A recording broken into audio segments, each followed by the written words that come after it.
दोस्तों, सुबह सुबह उठकर जब हम सूरज के दर्शन करते हैं तो मन को काफी शांति मिलती है। लेकिन आप यकीन नहीं करोगे कि वास्तव में शांत दिखने वाला यह सूर्य करीब से देखने पर काफी ज्यादा वायलेंट है। जहां प्लाज्मा के बड़े बड़े समुद्र तैर रहे हैं, इस विशाल सूर्य के चारों ओर तैनात है नासा का सोलर पार्कर प्रोब, जो इसके काफी करीब मौजूद है, जिसके जरिए सूरज की कई आवाज को रिकॉर्ड किया गया।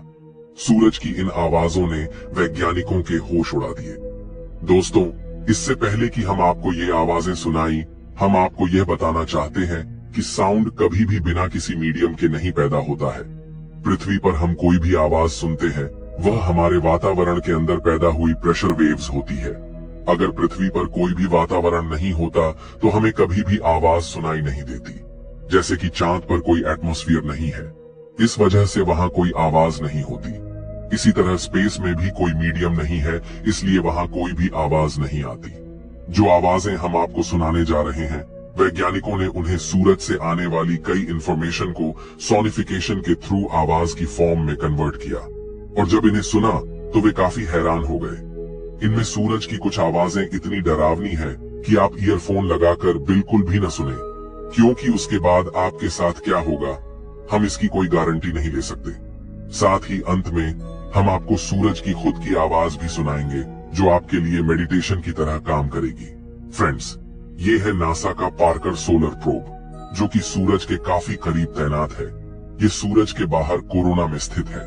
सबसे इंटरेस्टिंग बात यह है कि जिस जगह यह प्रोब स्थित है, वहां टेम्परेचर लाखों डिग्री में है, लेकिन इसके बाद भी यह प्रोब इतने हाई टेम्परेचर में भी सूरज पर लगातार अपनी नजर गड़ाए हुए है। सूरज पर बड़े बड़े सौर तूफान आते रहते हैं और ऐसे में सूर्य अपनी सरफेस से प्लाज्मा को स्पेस में फेंकता रहता है, जिस वजह से स्पेस में काफी हाई एनर्जेटिक पार्टिकल्स और इलेक्ट्रॉन्स लगातार आते रहते हैं। इस हॉट इलेक्ट्रिकल चार्ज प्लाज्मा में प्रेशर वेव्स पैदा होती है। इस प्रोब में इन्हीं प्रेशर वेव के साउंड को रिकॉर्ड किया गया है। हम आपको इससे रिकॉर्ड किए गए साउंड सुनाने जा रहे हैं, तो इन्हें ध्यान से सुनें।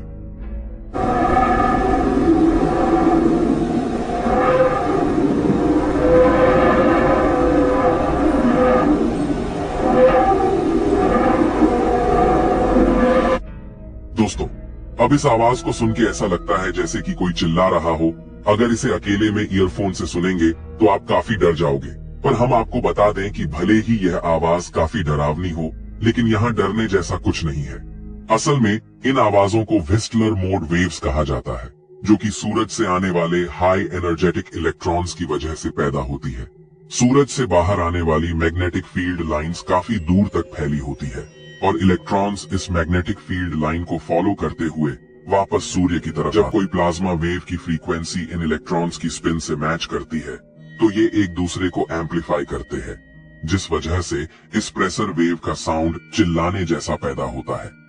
दोस्तों, यह सूरज की दूसरी आवाज भी इसी वजह से पैदा होती है, जिसे आप सुन सकते हैं।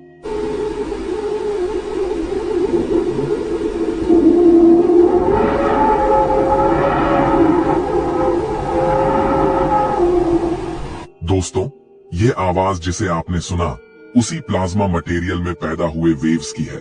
और इंटरेस्टिंग बात यह है कि जिस वीडियो को आप देख रहे हैं, वह पार्कर सोलर प्रोब द्वारा लिया गया रियल वीडियो है, जिसमें सूरज से लगातार प्लाज्मा बाहर फेंका जा रहा है। अब नेक्स्ट आवाज भी इसी तरह काफी एलियन महसूस होगी। दोस्तों, इससे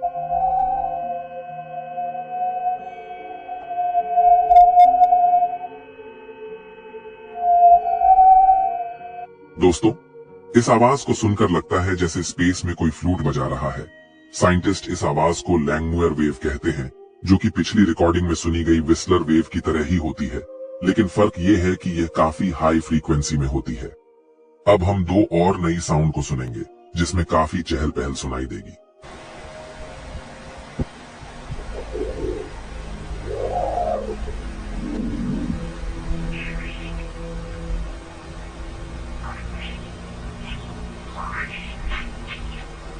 दोस्तों, इसे सुनकर लग रहा है जैसे टीवी खराब हो गया है, बारिश हो रही हो और मंद मंद हवाएं चल रही हो, लेकिन असल में यह चहचहाने जैसे आवाज डिस्पर्सिव वेव्स की वजह से आती है। जैसे जैसे ये वेव्स सोलर हवाओं के अंदर होके गुजरती है, वैसे वैसे ये तुरंत एक फ्रीक्वेंसी से दूसरी फ्रीक्वेंसी में बदलती रहती है। इन शिफ्ट्स की वजह से चर्पिंग आवाज आती है, जैसे कोई हवाएं माइक्रोफोन से टकरा रही हो। पहले वैज्ञानिकों को लगा कि ये आवाजें पृथ्वी के आसपास काफी रेयर मिलती है, इसलिए वैज्ञानिकों ने इसे इतना इम्पोर्टेंस नहीं दी। लेकिन बाद में साइंटिस्ट्स को सूरज के पास भी ये वेव्स हर जगह मिली। हालांकि किसी को नहीं पता आखिर ये आवाजें कैसे पैदा हो रही हैं। नेक्स्ट आवाज में आप एक नई आवाज सुन सकते हैं।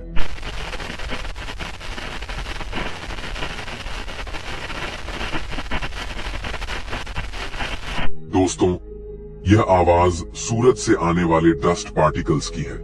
जब ये पार्टिकल्स काफी हाई स्पीड से इस प्रोब के सेंसिटिव इंस्ट्रूमेंट्स से टकराती है। ओल्ड टीवी सिग्नल्स की तरह आने वाली ये आवाज हजारों माइक्रोस्कोपिक डस्ट पार्टिकल्स की वजह से पैदा होती है, जो कि सूर्य के चारों ओर घूमने वाले एस्टेरॉइड्स से निकलते हैं। जहां सूरज की ग्रेविटी और टेम्परेचर की वजह से एस्टेरॉइड से यह डस्ट पार्टिकल्स टूटकर अलग हो जाते हैं और प्रोब से टकरा रहे हैं, जो कि 5 लाख किलोमीटर प्रति घंटे की स्पीड से आकर टकराते हैं। दोस्तों, इन प्लाज्मा वेव्स के साउंड की वजह से साइंटिस्ट सूरज के बारे में स्टडी करते हैं और इससे जुड़े कई बड़े रहस्यों को भी पता लगाते हैं। जैसे कि यह एक बहुत बड़ा रहस्य है कि सूरज की सरफेस का टेम्परेचर 1000 डिग्री है, लेकिन उसके बाहर स्पेस में मौजूद कोरोना का टेम्परेचर लाखों डिग्री तक कैसे जा सकता है।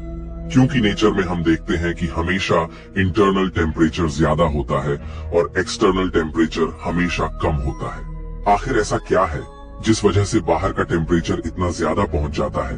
मतलब ये ऐसा ही है कि आप आग के चारों ओर बैठे हैं और आग के बाहर टेम्परेचर बहुत ज्यादा है और आग के अंदर कम, लेकिन वास्तव में ऐसा नहीं होता। पर सूरज के बाहर ऐसा क्या है जिस वजह से यह रहस्यमय चीज हो रही है? दोस्तों, अब तक हम सूरज के बाहर की आवाजें सुन रहे थे, लेकिन सूरज की सरफेस पर जो आवाज हो रही है, यानी सूरज की खुद की आवाज, आखिर वह कैसी है? चलिए सुनते हैं।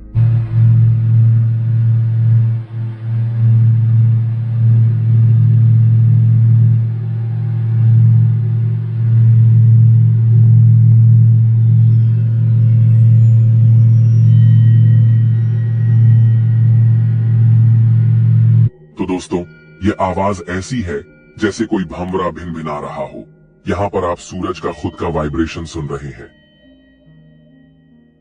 असल में सूरज की यह आवाज इसकी सरफेस पर बहने वाली प्लाज्मा की नदियों की वजह से पैदा होती है। ये साउंड कुछ ऐसा है जिसे आप अपनी स्किन पर किसी वाइब्रेशन की तरह महसूस कर सकते हैं। आंख बंद करके आप फील कर सकते हो जैसे सूरज जस्ट आपके पास से गुजर रहा हो। यह आवाज यूरोपियन स्पेस एजेंसी के सोलर एंड हेलियोस्फेरिक ऑब्जर्वेटरी के टेलीस्कोप से रिकॉर्ड की गई है। वास्तव में साइंटिस्ट के अनुसार इस साउंड से हमें सूरज के अंदर की इंफॉर्मेशन पता चलती है, क्योंकि जब कोई मटेरियल फ्लो करता है तो उसके अंदर कुछ प्रेशर वेव्स मूव करती है। सूरज पर बहने वाले प्लाज्मा के अंदर की प्रेशर वेव्स का साउंड हमने सुना। ये वेव्स सूरज के अंदर बाहर बाउंस करती रहती है। इन वाइब्रेशन की वजह से हम सूरज के अंदर देख सकते हैं और सूर्य के अंदर की डिफरेंट लेयर्स को स्टडी कर सकते हैं। तो दोस्तों, आपको इनमें से कौन सी आवाज सबसे डरावनी लगी? कमेंट में हमें जरूर बताएं।